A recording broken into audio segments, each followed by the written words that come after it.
We're going to get into a super duper awesome show today. And Our next guest, who I'm going to pull up in a hot second, super awesome dude, good friend of mine.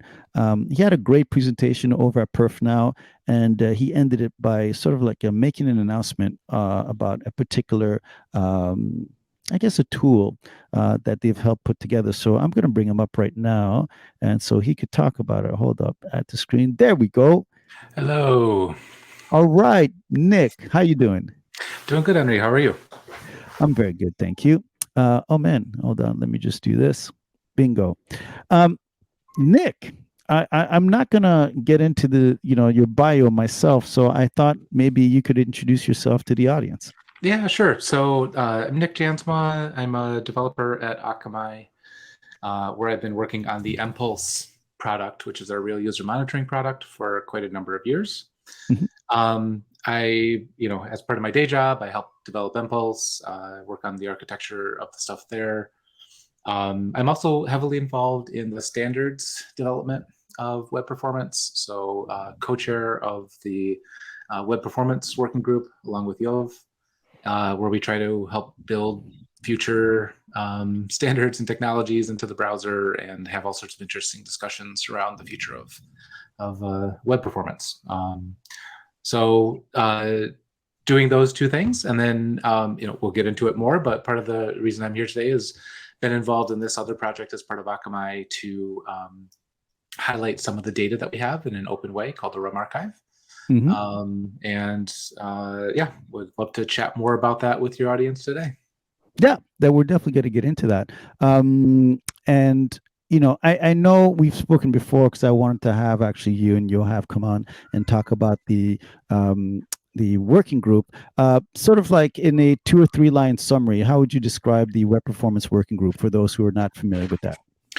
So the goal is to build standards to increase the performance and monitoring of performance of browsers.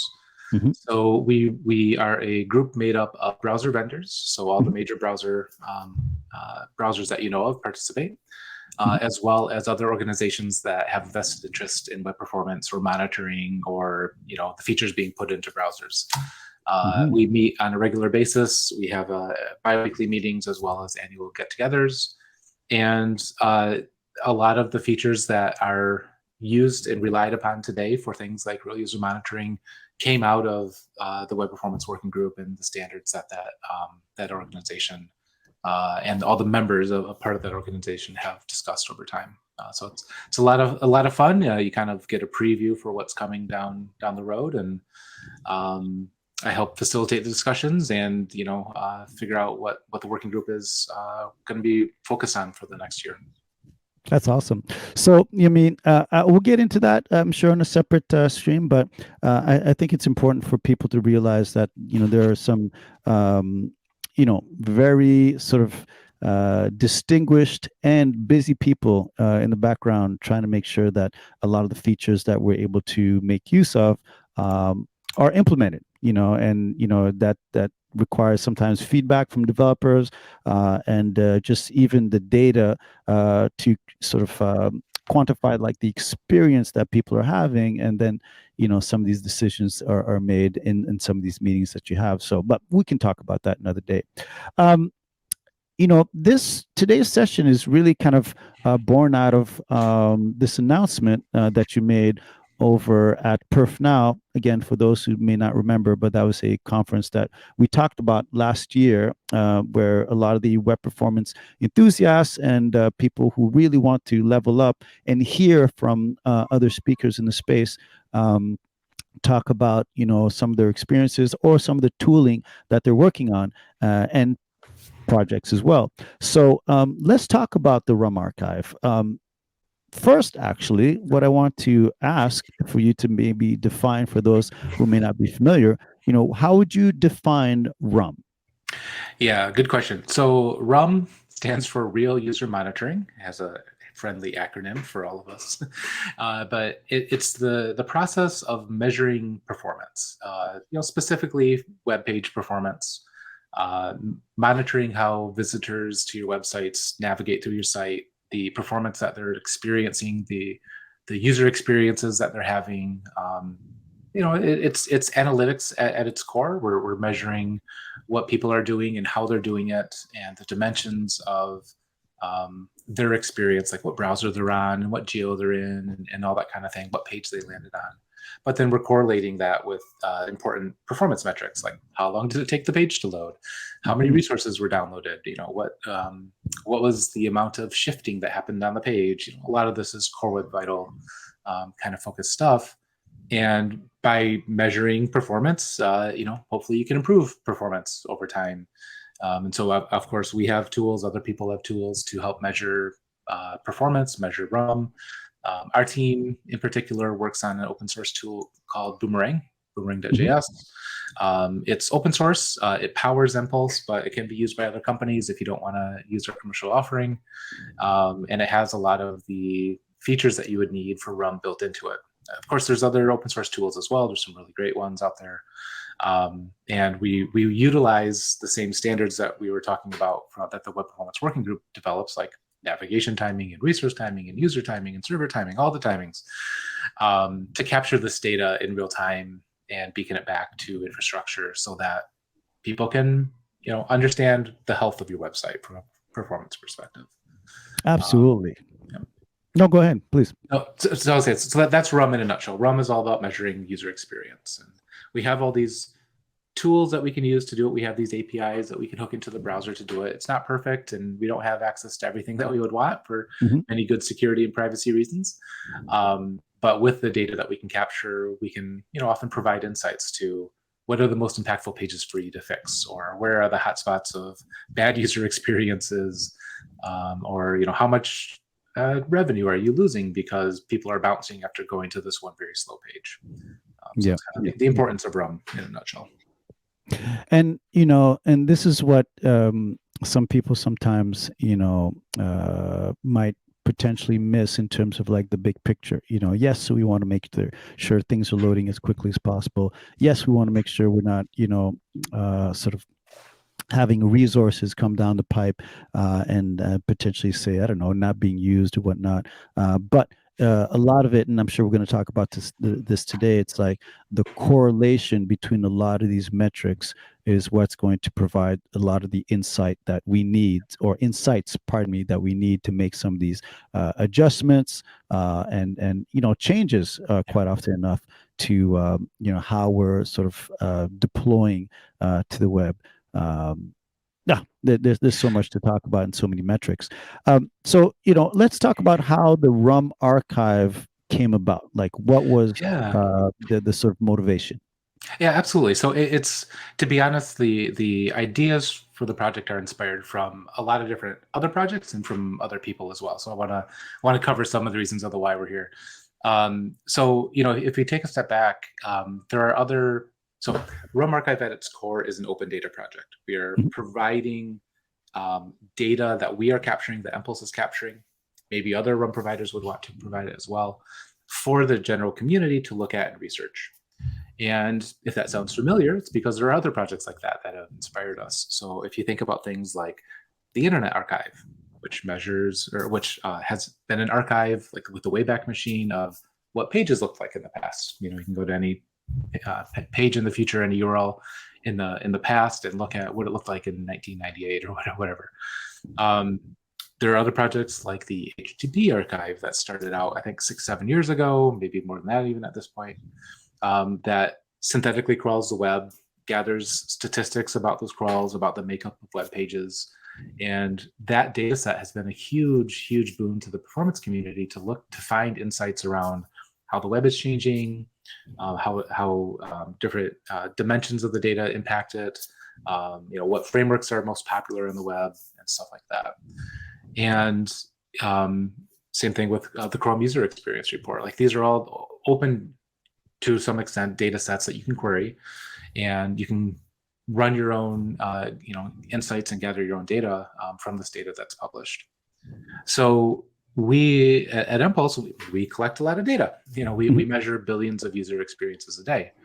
And so we've always thought about, how can we contribute back to the community? How can we use this data for good as well? And so, taking inspiration from Internet Archive, HP Archive, and Crux, we tried to figure out, well, if we were to provide our data, what would be the benefit of that over those services? And we see the Rum Archives as a complement to those other projects. So we have Rum data. So just like Crux, we have Rum data, and different than the synthetic data captured by the HP Archive. But we also have Rum data for not just Chrome, we have it for other browsers, right? So our customers measure all the experiences on every browser. And so we have a unique view of the world, a unique view of the web. Our customers are not representative of the whole web, for sure. We have thousands of customers, but they're not the web. And so if you're looking at our data in this Rum Archive, you're going to see our view of the world. But still, at the scale that we have of billions of experiences a day, that can help, you can start seeing some patterns and insights and changes over time. And so that's been the goal of the Rum Archive, is to provide an open data, open source project that researchers or other companies could use to look at the Rum data that we're capturing. We've been, playing around with the idea for several years. Many people that have been on Impulse or at Akamai have come and gone, have contributed to this project, and I want to thank each and every one of them for their inspiration over time. We really put some energy into it in the last year or so, and we have a website that documents how to use it. We have a GitHub project with all the source code for the documentation and such. And then there's a BigQuery, a Google BigQuery data set that anybody can use to query the Rum Archive, similar to what you would do for HTTP Archive as well. That's awesome. And, you'd mentioned obviously a few times the HTTP archive, something that I know we've mentioned, numerous times here, an incredible project that has enabled, many researchers, developers, to an extent to make cases for picking particular technologies and understanding how things have been potentially behaving. So that's something that has been super inspiring to myself, and I'm sure a lot of the people who have also sort of been involved in either like writing for the Almanac. Again, if you're familiar with the archive, the Almanac came out, which was just like this massive tome of just like data that has been super awesome. By the way, for those not familiar with the Rum Archive, if you go to this address right here, you'll be able to see what exactly Nic was talking about. I'll post a link to the GitHub afterwards. I mean, let's really get down to it and maybe go through some demos. So what I'm going to do is help you share your screen right here. And boom, we should be up and running. Yes. So good. Okay, so here is the website. The website that we have, it's fancy. We got this nice shiny logo. The website that we have is a documentation website at its core. So what we do on this website is we describe to you what the Rum Archive is, how you can interact with it if you wanted to, as a person, as a researcher, as a company. But the goal is to kind of share, how to interact with it. So we have a lot of documentation for how to get started. There is if you go to documentation and querying, we have a querying guide that provides a tutorial for how to get started with BigQuery and how to find the right project and stuff. And I'll show a demo of this in just a moment as well, of course. But hopefully a fairly easy to understand kind of getting started guide. And at the end of it, you should have access to the Akamai Impulse Rum Archive project. It's a public project with a couple public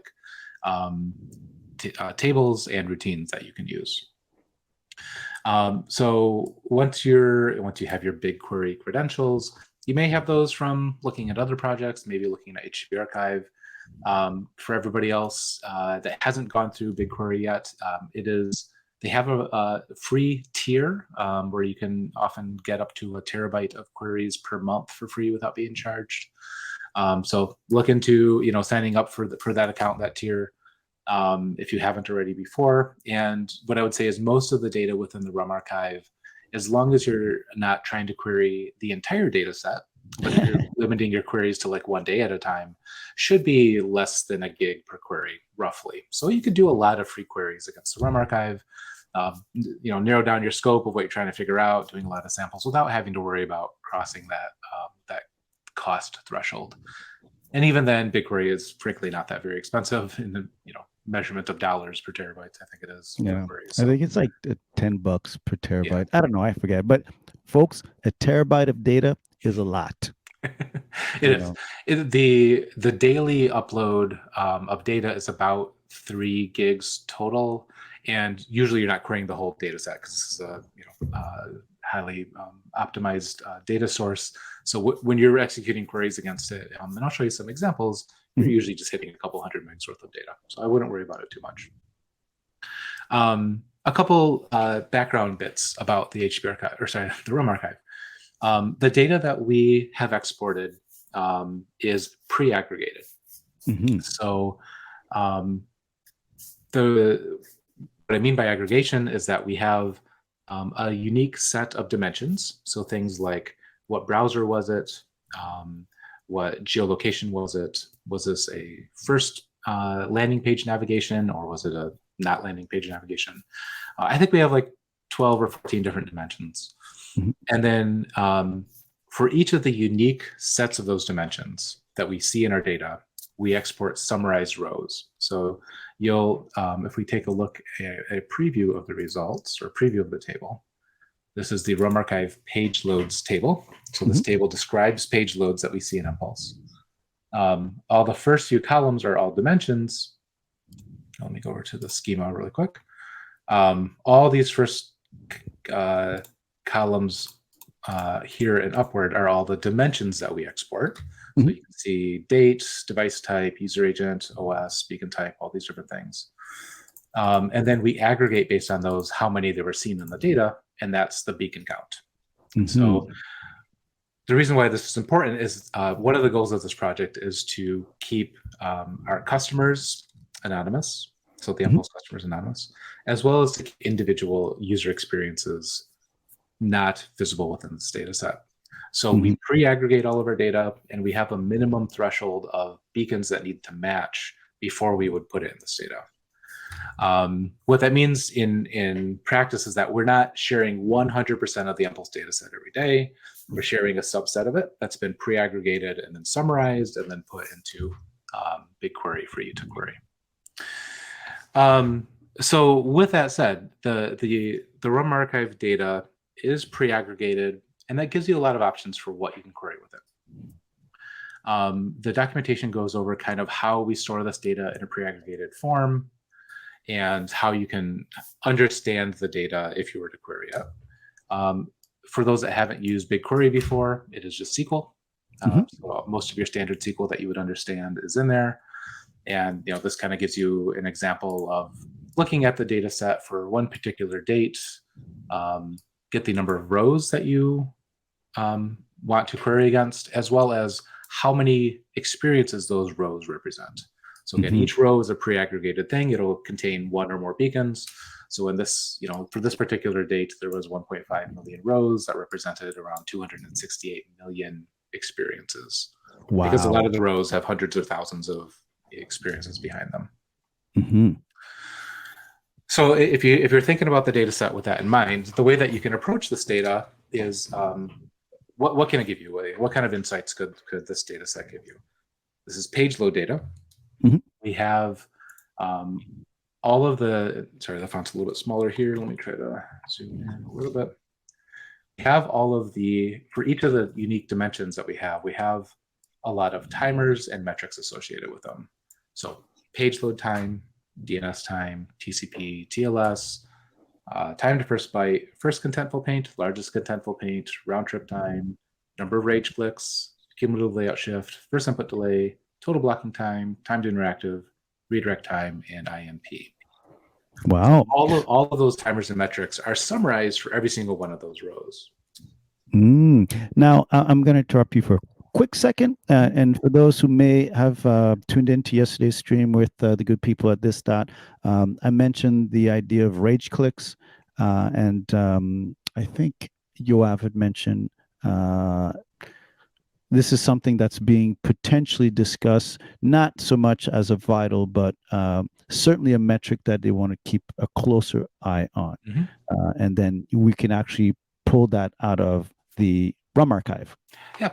Yeah, one of the Amazing. metrics that Boomerang captures, so all this data that you're seeing here is captured via the open source Boomerang JavaScript library, funneled through Impulse, and then we're summarizing it and exporting it. And one of the metrics that we capture in Boomerang is rage clicks. There's not an industry standard definition of that, and that's one of the discussions that we had within the working group recently was, should we standardize it, or should we just provide some general guidance on what people mean so that we're all kind of talking the same language? But you can see our definition of it in the Boomerang documentation. It's basically, are you like repeatedly clicking in the same areas is the gist of it. But yeah, you're getting mad at that one pixel because it's not responding to you. I want those Beyonce tickets. Buy. Click. And it's a measure of user experience, potentially, a reflection of user experience. And so all of this data we capture for every single one of the page loads that we measured at Impulse. And then again, we're aggregating, summarizing, and then exporting it into the Rum Archive. So with all the data that you get in the Rum Archive, you can look at two high-level areas of looking at this data, we think at least. Marketing analytics. So those are kind of like, what are the most popular browsers? What's in this case, what's the most popular HTTP protocol in use on the web? So you can kind of see trends of popularity for different things over time, right? And because we have it segmented by date, you can see how it changes by day. So marketing analytics is kind of the first thing. And the second thing would be performance analytics, right? So we have all these timers and metrics, and you can look at our data and you can take these summaries and aggregate them and then look at what was the median page load time of Chrome in India on December 1st when they were on H2.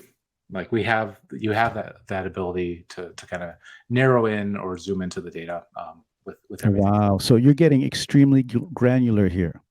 You could. Yeah, absolutely.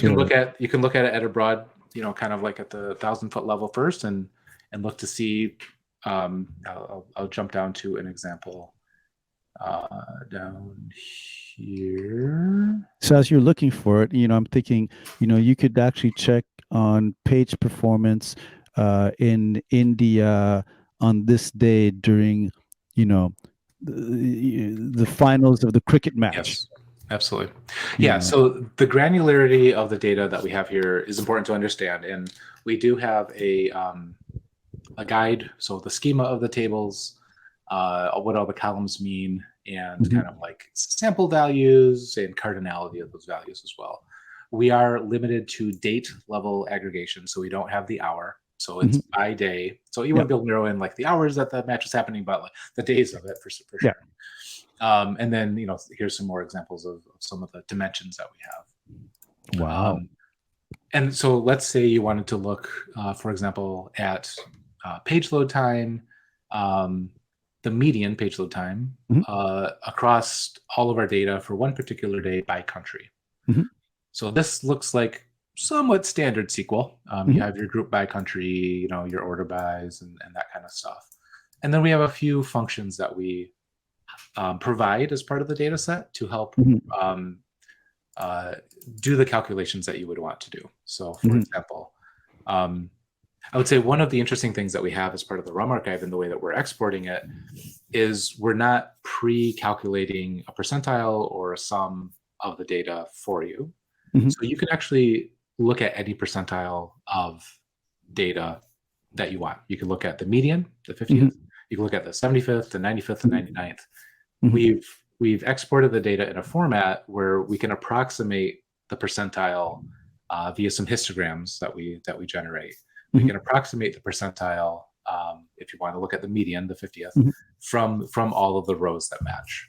And so this clause here, and there are a lot of more examples within the documentation to explain what all this means, but it's basically saying, combine all my page load time histograms, give me the 50th percentile, approximate. It's an approximate percentile, of course. We're not looking at 100% of the rows, but as the median. And here's the top few results by country, by popularity, ordered by popularity. The median in this data for the US was 1.8 seconds. Japan 2.4, Mm-hmm. 3.3. So Wow. you can use the functions that we include to kind of give you a better understanding of the data. And in fact, here we've actually shown in this column percentiles, we've actually shown not just the median, but the 0th, the 100th, 25th, 50th, 75th, 90th, and 95th percentiles of that data as well. Wowzers. Mm-hmm. Yeah, so you could, if you wanted to, look at an entire histogram of all the data, of all the matching data as well in this data. And, for those, again, as a reminder, listening, this is Rum data. So these are actually experiences, by users out there. Yeah, real user experiences. We have a description on the data sets page of what actual data you're looking at, because that's very important if you're going to search this data to understand all of its caveats. And one of the big things I want to point out with this data is it's heavily caveated. You have to understand this is our view of the world, meaning the Impulse's view of the world of our customers. Yeah. We're only exporting a random percentage of normalized data from our top 100 customers. And what we mean by that is we look at our top 100 customers by volume, and then we take an equal sampling from each of those. So none of those customers is overly weighted within the data set.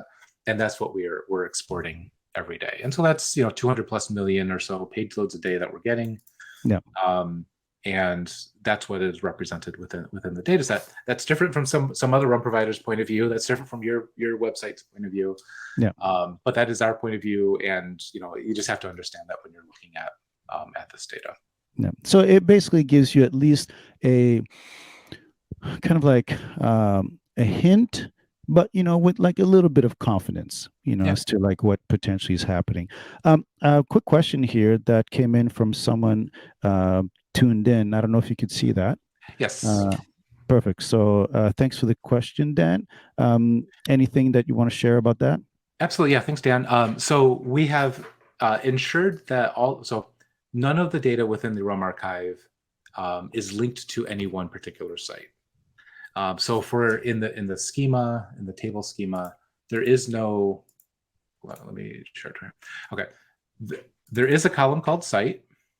However, we have chosen for Impulse to never identify an individual site within our data, because we don't want to share the private details of our customers in this data set in a way that could identify that customer. So all of the data for all the customers is kind of just thrown in one big pile, and then we aggregate that pile and put it in here. And so that's intentional for us, is that we have intentionally not included any site identifiable information within this data set. Awesome. So it's like a Macedon of measurements. Yeah. So if you are an Akamai customer and you wanted to query your data, you would not actually be able to find your data within this data set, and that's intentional here.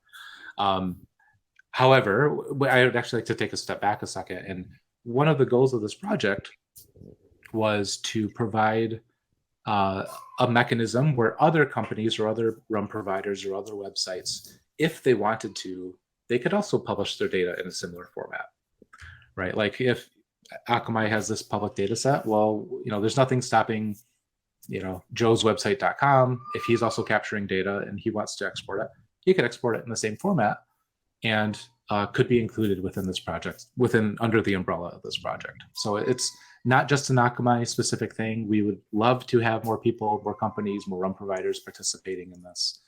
And again, that would give you different views of the world, and they're not all going to have the same answers. But as long as you understand kind of what view of the world you would be querying, that would be nice to have other companies in here. So if there's another company that is interested in publicly sharing their data, again, it would be public, and you would probably be identifying yourself in that regards as, this is website.com's data. We would love to talk more and see if we can kind of get it included in this project too. That's awesome. And, here's a quick question. We've been talking about, sort of like the world data and a view of the world and your particular view. Is there, or do you have data with regards to, out of like those 200 million measurements that you may get daily, I think is what you said, the sort of are they? Do you have data on how they're split? Is it like, hey, this percentage of the 200 million are coming from North America, that percentage are coming from, Europe? Let's run a query on that. All right, we're gonna get Let's it do a done. live demo and Yeah, exactly. what could go wrong. Okay. Pray to the gods, folks. We're going live. Live demos here. All right, let's start with this. Okay, so what you're basically talking about is essentially marketing analytics, right? So you want to understand with the data that we have here, how popular is a particular dimension? Yeah. How common does something show up here? So luckily, I have a couple examples that I can copy and paste and just edit for this purpose. Let's go. But we want to split it by country, and so grouping by country and getting the total number of beacons by country.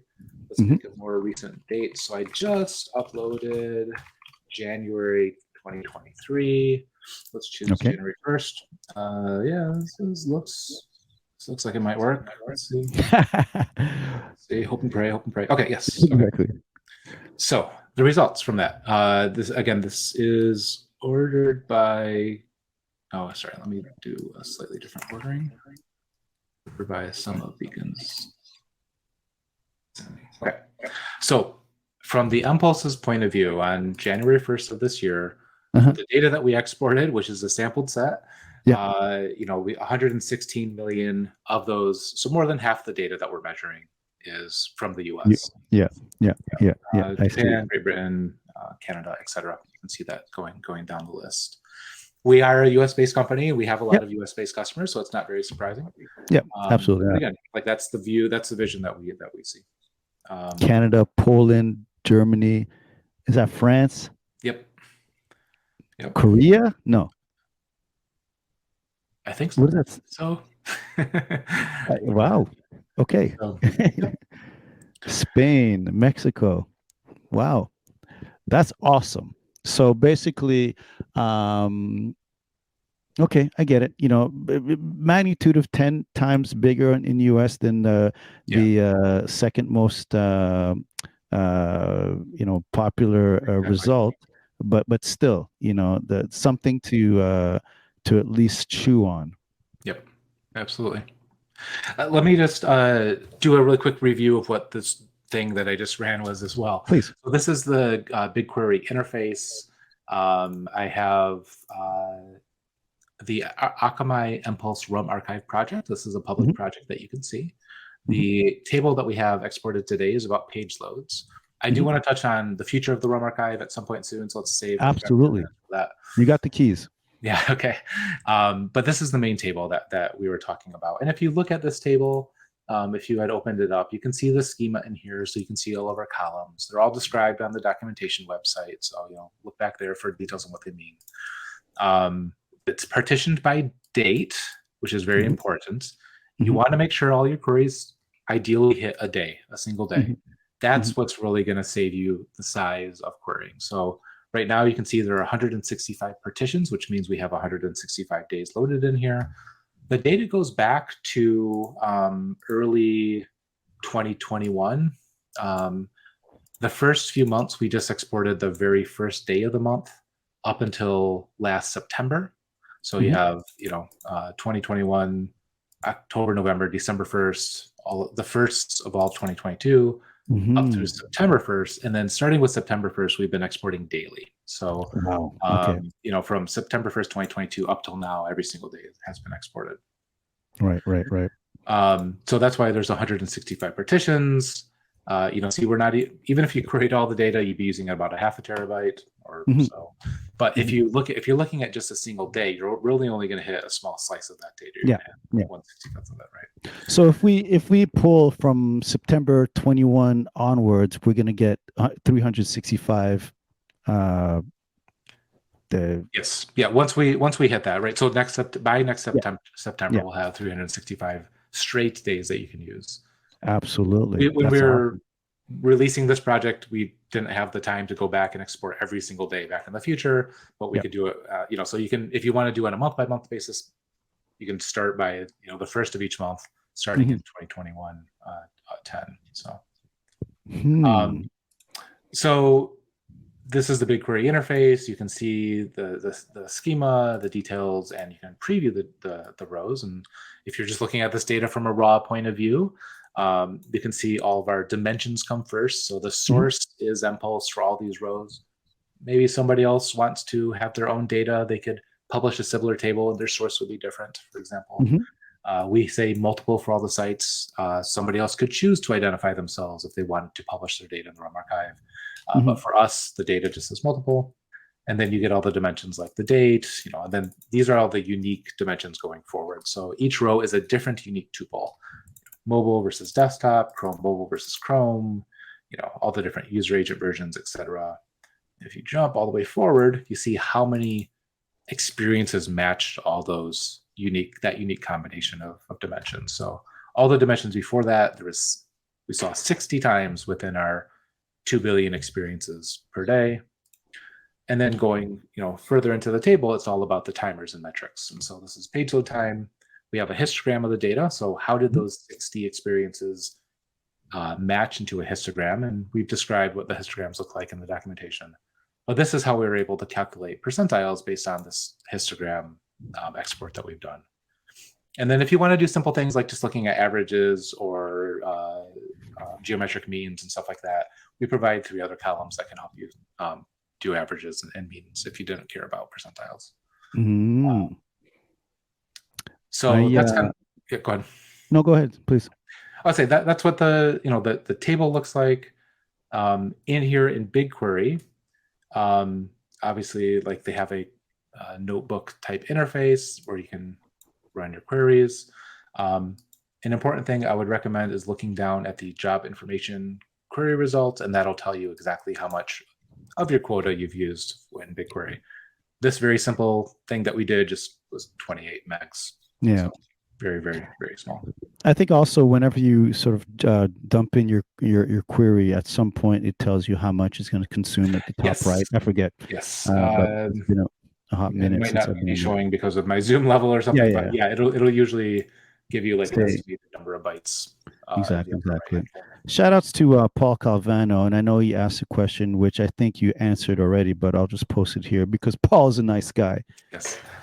Yeah, so Paul, who is one of the inspirers and helped build a lot of the core stuff when he was part of Akamai for the Rum Archive project. So thank you, Paul, for both being on the stream as well as all the energy and effort you put into helping make the Rum Archive work.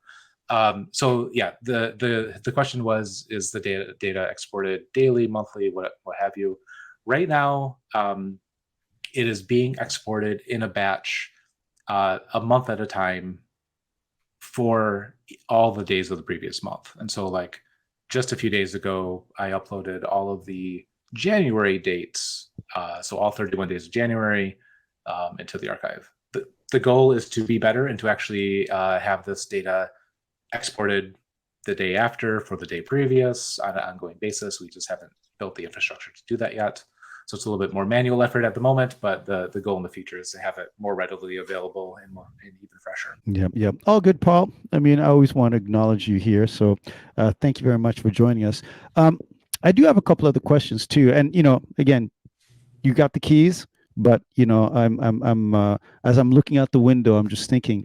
Now, I know you had mentioned during your talk at Perf.Now that you had given like some quick examples, but you also want to show like the differences between desktop and mobile, right, and how ultimately the experience were like just much worse on mobile. And this is the kind of data the Rum Archive can sort of like extract out of these experiences that you're recording.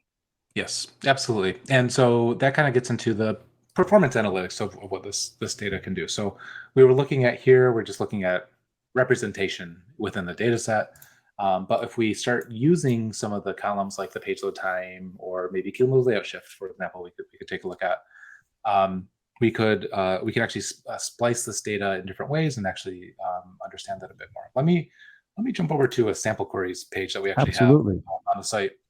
So under documentation samples, we have getting started queries. So for example, we have page load time by country here is probably a good one to start with. Let me actually do the second one here. I'm going to start by copying and pasting this. And yes, I am cheating. I'm not going to do this on my own. Come on, man. Because at some point in the past, I did made sure this worked. So I'm hoping that. I mean, next time, I might not even have you have a guest as a guest. I'll just use Chat GPT. Yes, exactly. What did that website write from all this? Okay, so let's look at the table definition. It has the schema here, but we could also look at the under the documentation. There are all the different columns that we care about, and I think we were talking about by sorry, it was desktop versus mobile, right? Yeah. Okay, so device type is the dimension that maps to that, and here's the three different possible values that we have for it. We do classify some of our traffic as tablet. It's a very small amount. So the majority is either mobile or desktop, but why don't we use device type as an example? I'm going to go back to this query, the starter query that we had. I'm going to replace HTTP protocol, wherever I see it, with device type. And so before you go any further, folks who are watching, if you go to the top right, you'll see that it'll mention the amount of data that he's going to be consuming. Yes, because exactly. This is, again, very important, because you can get that query wrong and just watch your wallet explode like George Costanza. You know? Shall we watch my wallet explode without actually hitting execute? So this query for this particular data set will process 394 meg. Again, we have 1 terabyte in the free tier.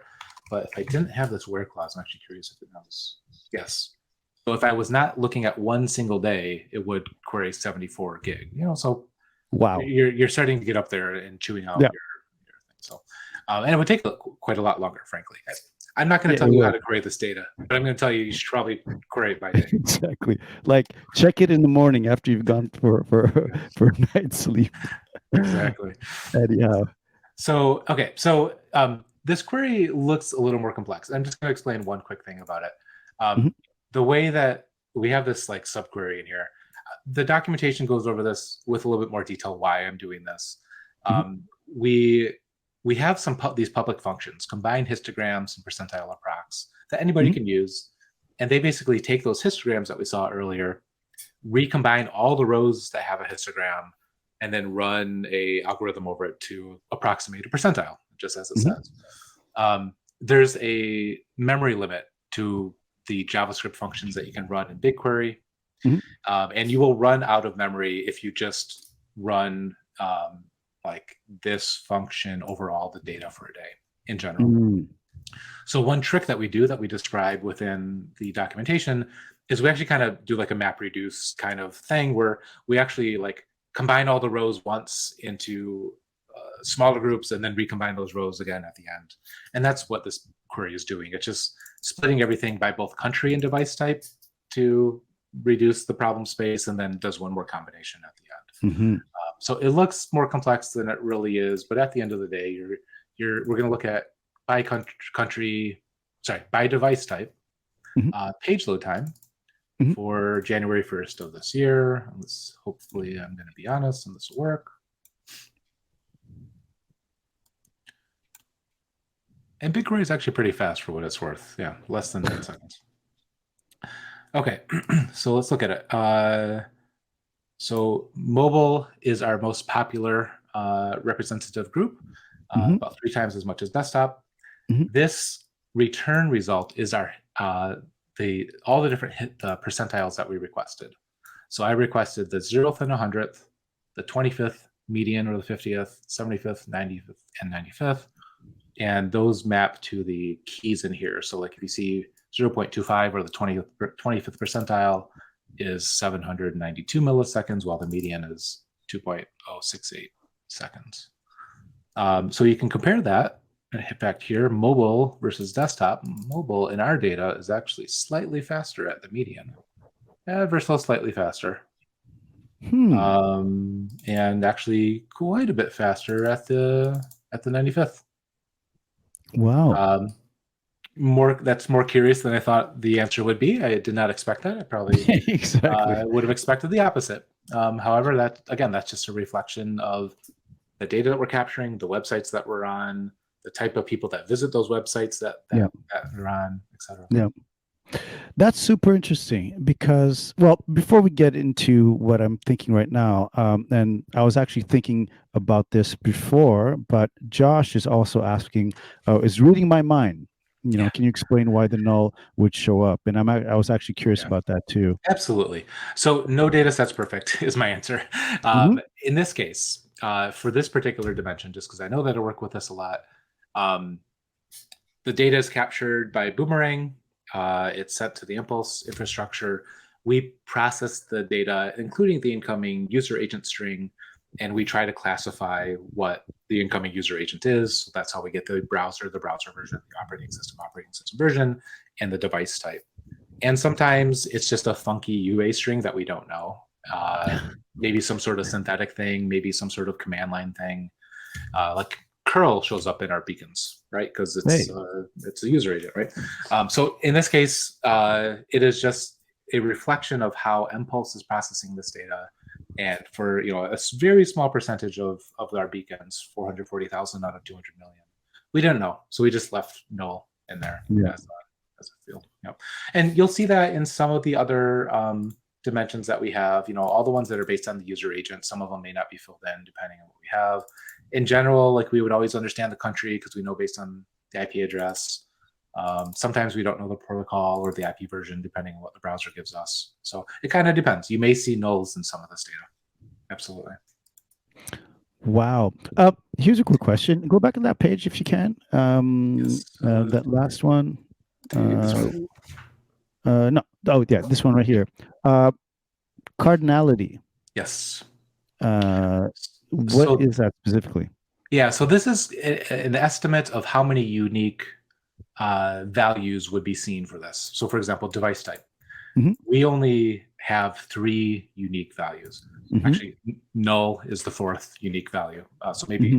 cardinality -1 because null can be in some of these. But Hmm. we've estimated how many unique values you would see for each of these. So our biggest dimension, if you will, the one that has the most possible values is the device model. Again, because it's all your different types of phones and stuff like that. And we Hmm. have about 2,000 or so Wow. unique devices that are showing up in our data today. Whereas there's only 230-ish countries in the world, so we know what those are. Wow. So about 2000 device models.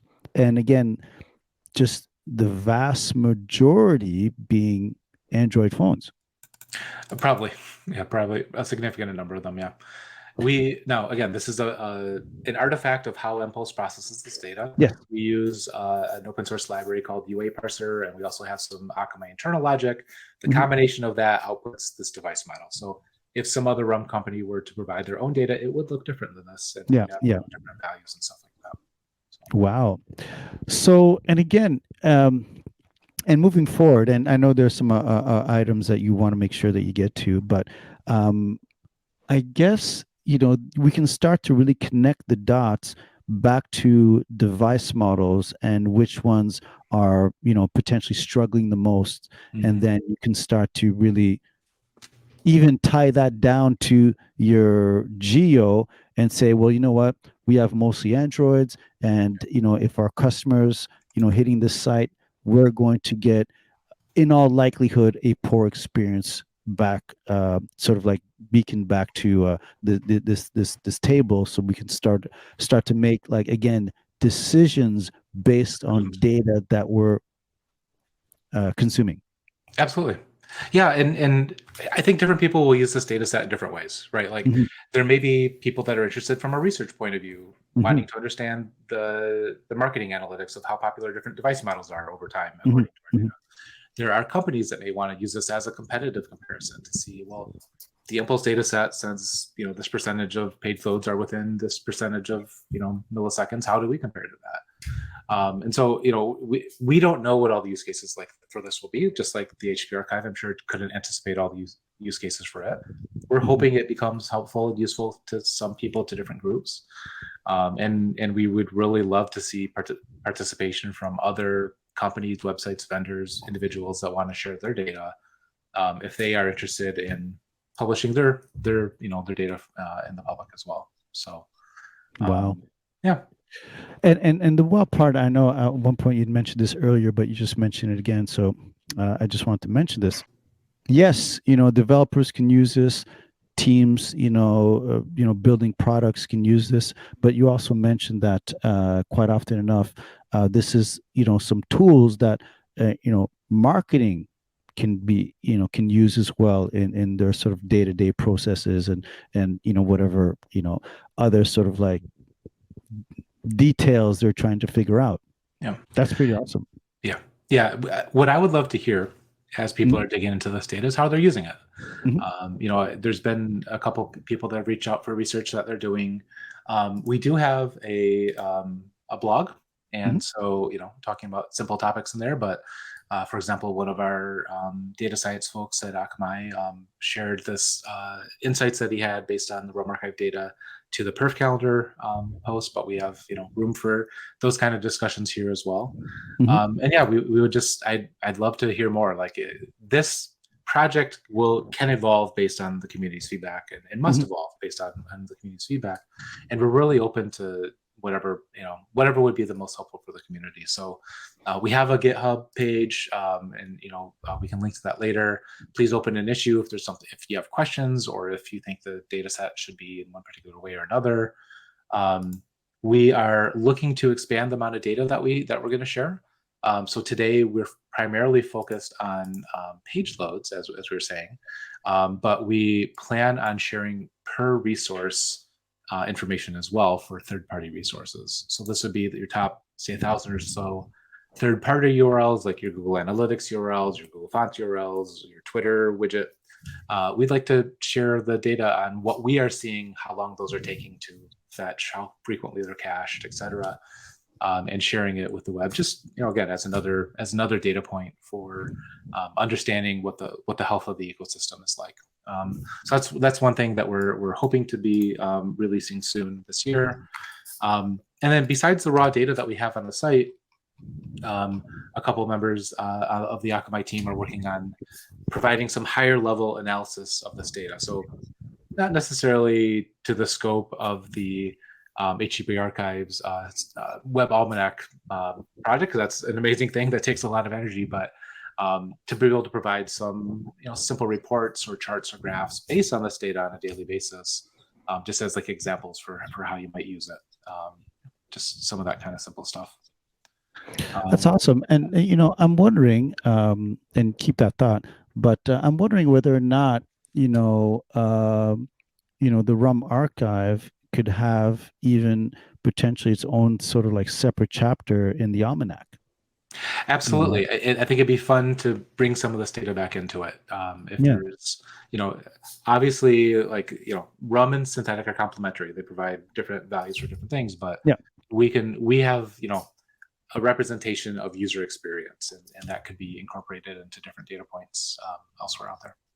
Absolutely. And there's some data that, the almanac just cannot, access, that you guys that this project would have sort of the ability to surface and provide the actual, I mean, the addition of sort of like the stories that are really experienced out in the field, in comparison, and again, meant to complement everything that's being done at the almanac, but I think you'll just give it that extra little bit of like robustness that would make it such like a complete project. That's awesome. This is fantastic. You know, is there something that has shocked you or surprised you outside of that one that you picked up? You're like, hey, what's going on here? Okay, we'll look at this Yeah. later. But is there some kind of data that you sort of been able to surface that sort of caught you off guard? Yes and no. I look at this type of data all day, every day as part of my day job as well. So True. putting it out there in the public, I haven't seen anything new that I haven't already seen, because we look Hmm. at data internally quite a bit. I don't know.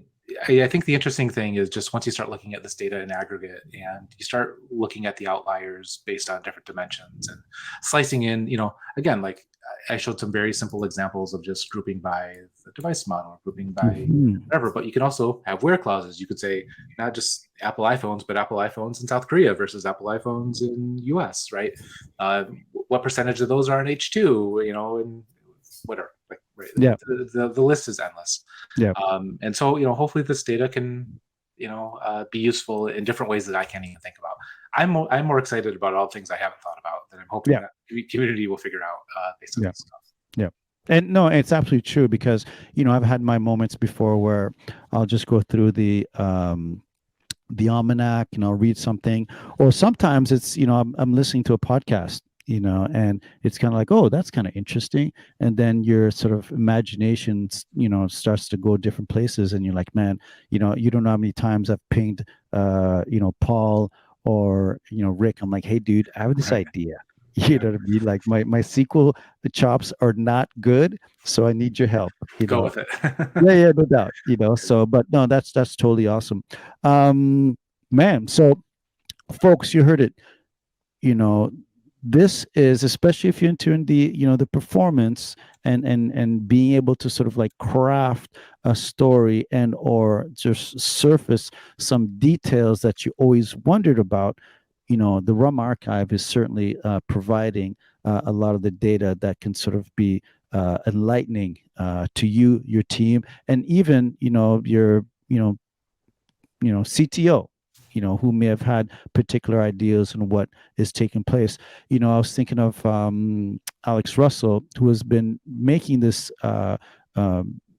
researched argument that we really, really, really, really, really have to think of mobile, because it is just a completely different story when you start to make these measurements on mobile. And again, we saw that it's an outsized amount of mobile users versus desktop.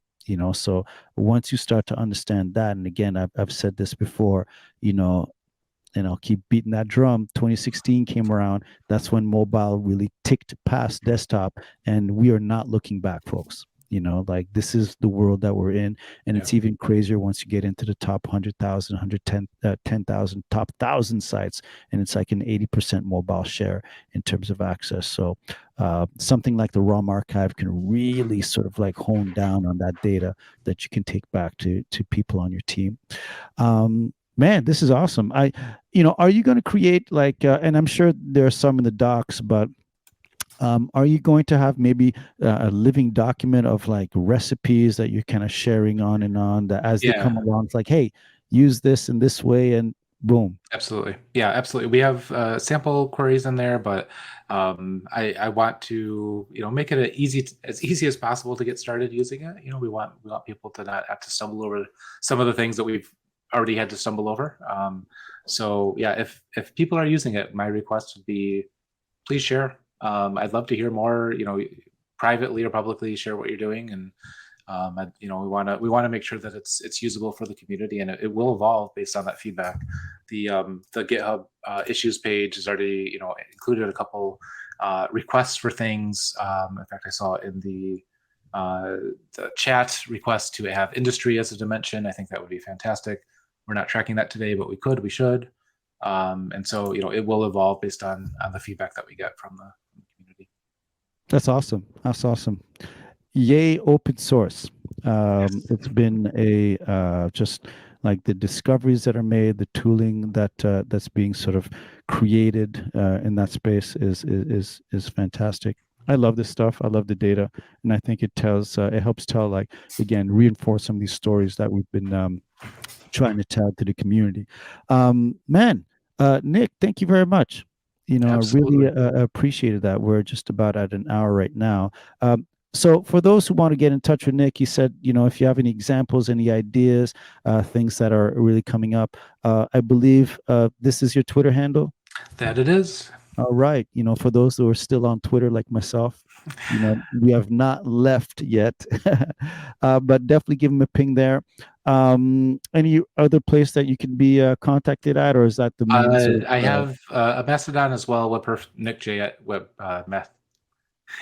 how do you say it these days? At Nic J at webperf.social. Okay, you're in that one. On Got the it. Web Performance Slack, and Nic at nicj.net. Anything that you want to connect with me, please do. I'm happy to. But man, and Nic, thank you very much. I mean, this was awesome. I look forward to additional work being done in this space with the Rum Archive and more presentations. Because again, for those who weren't able to be there and or watch the video of Nic sort of talking about this at the Perf.Now conference in Amsterdam, it was received with open arms, and we've all been looking forward to hearing more. So.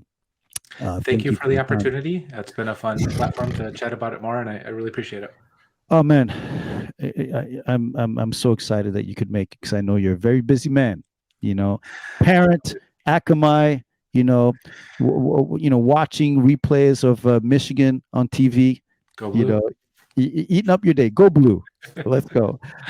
Folks, thank you very much for joining us. Again, I'm going to try to get this video cleaned up and edited in the briefest delays. We're going to have links to everything that's been discussed in this presentation in the description. And as usual, I don't know, just you can give myself a follow if you want, and find me if you have any questions. Like I said, on Twitter. Obviously, you want to give Real WebPageTest a follow. I mean, we can get into the details another day of how awesome we are in terms of performance tooling. This was actually an episode of something that I've done a few times, which is Under the Hood. We're not talking about WebPageTest particularly, but we want to talk about some of the fantastic work that's being done in the community, projects like the Rum Archive, which I think are absolutely going to be essential moving forward in sort of, making some of these web performance decisions along the way. But yeah, this is an episode of Under the Hood. I've had Paul Calvano in the past. I've had who else? Brian, who's actually one of the organizers of the meetup that I talked about earlier today. Speaking of the meetups, if you do want to get have a discussion around maybe starting a meetup in your area, and you want WebPageTest to come around, Catchpoint to come around and give you a hand with that, definitely let us know. bit.ly.perf-meetups. There's a form there, and the information is going to be sent right to me. So I'm happy to hear from you and talk about the opportunities that are there. There are a couple more comments here. I just want to see what's going on here. Boom, boom, boom. Mastodon, et cetera, et cetera. Great job. Thank you. Man, everyone, thank you for joining us. We're going to end the broadcast here, and we look forward to seeing you